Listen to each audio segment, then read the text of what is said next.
नमस्कार, माझं नाव शशिकांत भिकाजी ओवाळ. मी पुणे लोकसभा मतदारसंघातून अपक्ष उमेदवार म्हणून निवडणूक लढवत आहे. या पुणे मतदारसंघामध्ये मी वेगवेगळ्या प्रकारे वैयक्तिकरित्या कार्यरत आहे. अनेक लोकांची छोटी मोठी कामं मी केलेली आहे. यापूर्वी मी शिवाजीनगर मतदारसंघातून बऱ्याच लोकांना सहकार्य केलेलं आहे, कामं केलेली आहे विविध पातळ्यांवर आणि वेगवेगळ्या स्पर्धात्मक आयोजनातून मी भाग घेतलेला आहे. जास्तीत जास्त लोकांपर्यंत पोहोचून त्यांच्या वैयक्तिक अडचणी सोडवण्यासाठी प्रयत्न केलेला आहे. अनेक शासकीय कामे असतील किंवा ज्या काही रेशनिंग कार्ड किंवा इतर ज्या दैनंदिन जीवनातल्या नागरिकांच्या समस्या असतील त्या समस्या सोडवलेल्या आहेत. आणि आताही संपूर्ण पुणे जिल्ह्यामध्ये मी या स्वरूपाची कामं करतो. इवन मुळशी तालुक्यामध्येही मी या संदर्भातली कामं करत आहे. आणि अशा प्रकारची कामे करत असताना अनेक स्वयंसेवी संघटनांशी मी संबंधित आहे आणि त्यांच्याबरोबर मी कामं करत असतो. परंतु मी स्वतः कुठल्याही संस्थेशी किंवा पक्षांशी संलग्न नसल्या कारणाने मी अपक्ष म्हणून निवडणूक लढवत आहे.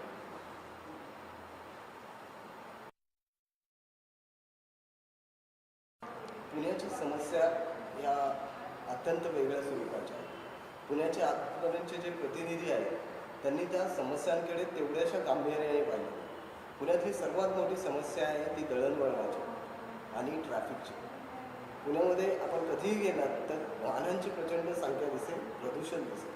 ॲक्च्युली हे जे ट्रॅफिक नियंत्रण आहे ते करण्यासाठी एक वेगळ्या प्रकारची योजना राबवण्याची नितांत गरज आहे. पुण्याचे प्रतिनिधी कुठलाही विचार न करता BRT सारख्या तद्दन फालतू जे जगभरात सगळीकडे बंद झालेल्या योजना आहेत अशा प्रकारच्या योजना राबवतात. आणि हे BRT वगैरे असे रद्द करणे हा माझा पहिला उद्देश आहे. त्यानंतर पुण्यामध्ये जे प्रदूषण होतं आहे हे रोखण्यासाठी आपल्याला जी रस्त्यांची समस्या आहे ती वेगळ्या दृष्टीने सॉल्व करणं गरजेचं आहे.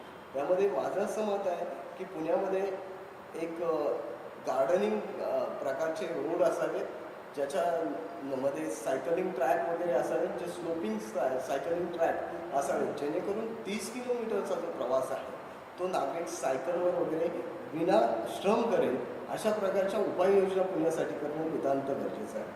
दुसरी गोष्ट, पुण्यामध्ये पाण्याची समस्या प्रचंड येणार आहे पुढच्या काळामध्ये. आपल्या नद्या म्हणजे गटारं झालेली आहे ती शुद्ध करणे आणि पाण्याचे साठवणूक करणे नद्यांमध्ये ते आवश्यक आहे. आणि 64% जे पाणी वाया जाणारे आहे त्या पाण्याचं शुद्धीकरण करून ते वापरात आणणे हा माझा मुख्य उद्देश आहे.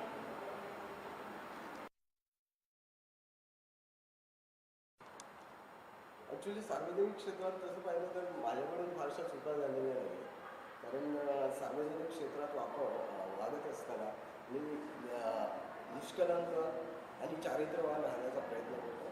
मी माझ्या तत्वांशी आणि मूल्यांशी नीतिमान म्हणजे ठाम असून मी माझ्या तत्वांशी तडजोड करत नाही. त्यामुळे चुका होण्याचा असा काही संबंध आलेला नाही. एक चूक असू शकते ती म्हणजे मी व्यावहारिक दृष्टिकोन न ठेवता कुठल्याही लोकांशी हे करत नाही. एवढेच काही चूक असू शकते.